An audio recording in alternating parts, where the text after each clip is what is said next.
The Talon T787 doesn't try to ease into the ride, it shows its full capability almost immediately.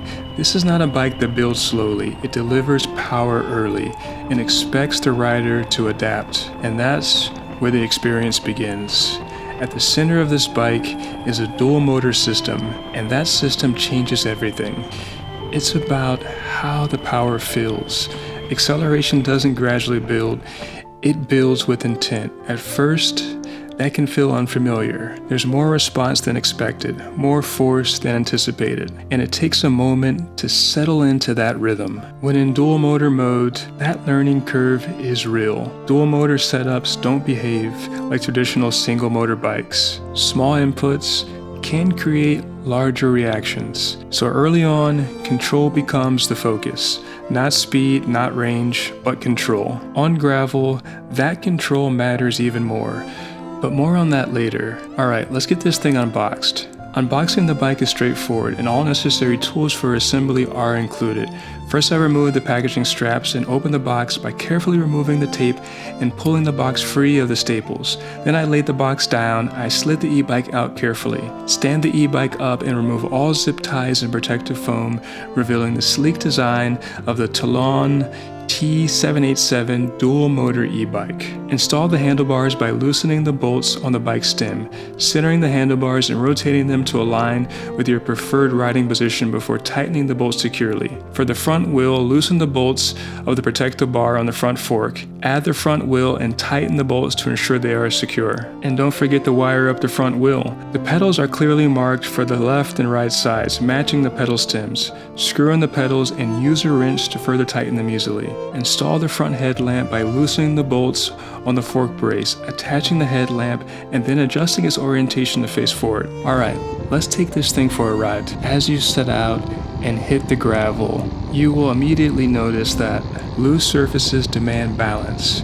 Too much power breaks traction. Too little kills momentum. This is where using a single motor starts to make sense. Power becomes smoother, more predictable, and easier to manage over longer stretches. With a single motor engaged, the bike settles into a rhythm. The rear tire stays connected instead of fighting for grip. Acceleration feels controlled, not overwhelming, and that creates a ride that feels more efficient, more stable, and easier to maintain over time. But then the terrain changes, and that's when the dual motor mode starts to show its value. Steeper grades demand more output, more torque, more immediate response, and that's exactly what this system delivers. With both motors engaged, the bike pushes forward differently. There's less hesitation, less need to build speed gradually. Instead, the bike drives into the climb. Momentum holds, power stays consistent, and the effort required feels reduced. But that power still needs to be managed. Dual motor mode amplifies everything. Throttle input, pedal assist, even small adjustments become more noticeable, so control doesn't disappear, it becomes more important. Supporting all of that is the full suspension system. Instead of reacting sharply to uneven terrain, this bike absorbs it. Small bumps fade out, larger impacts feel controlled instead of disruptive, and that keeps the ride stable even when the ground isn't. That stability improves traction. The tires stay in contact with the ground more consistently.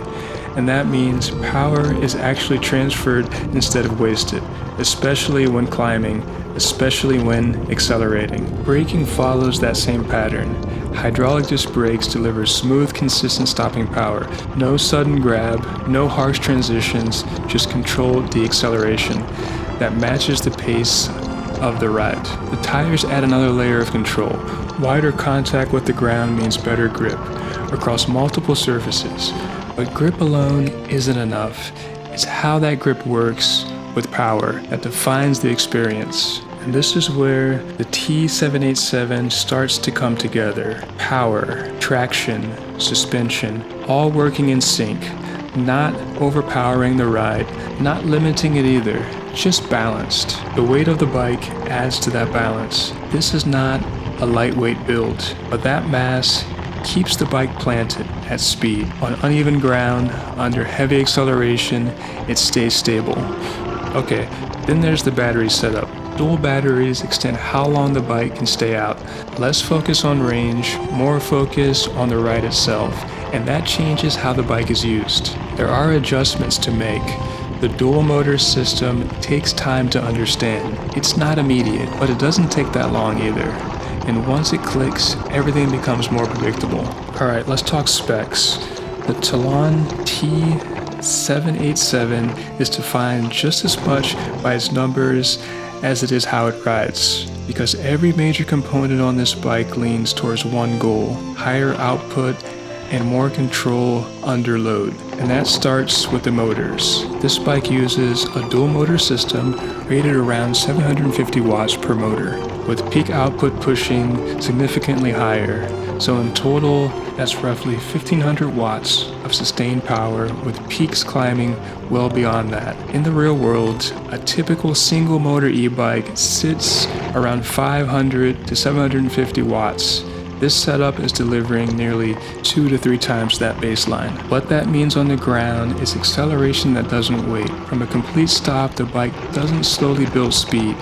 It moves immediately, and that becomes especially noticeable when there's weight involved, or when the surface adds resistance. Torque is where those motors really translate into performance.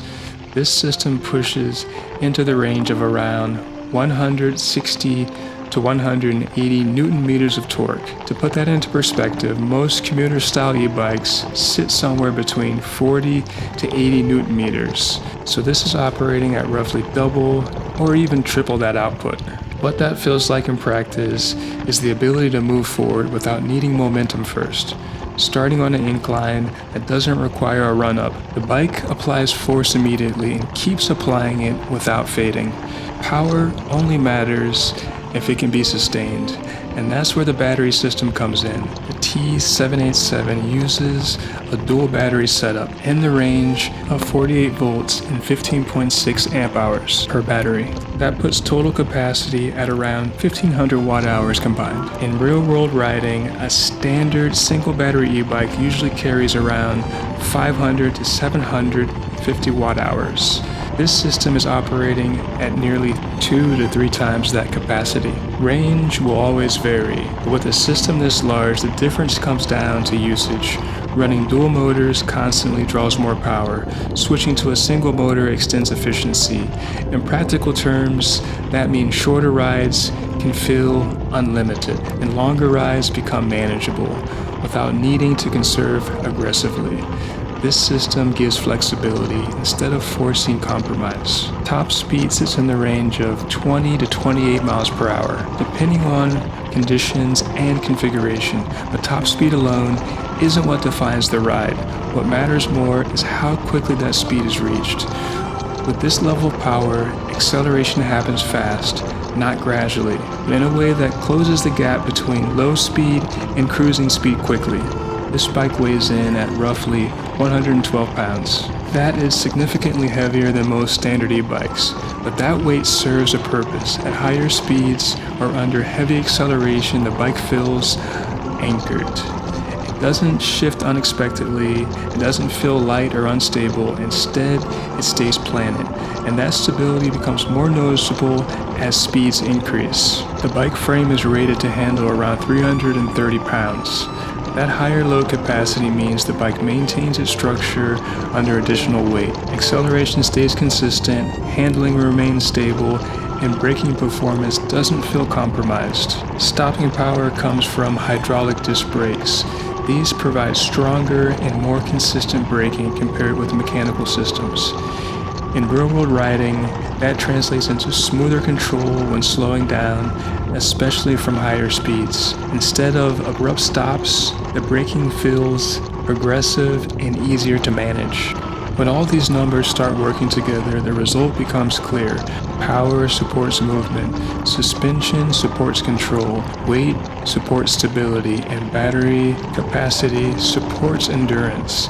Each component plays a role in how the bike performs as a whole. The specs are not just numbers, they define how the bike behaves under real conditions. They explain why acceleration feels stronger, why climbs feel easier, and why the bike remains stable when the terrain changes. And once those numbers start to make sense, the ride itself becomes easier to understand because every part of the experience connects back to what the bike was built to do. Thanks for watching, and if you're new here, don't forget to hit the subscribe button and join us on this electrifying journey. This is Jeremy Vinny signing off. We'll see you on the next one.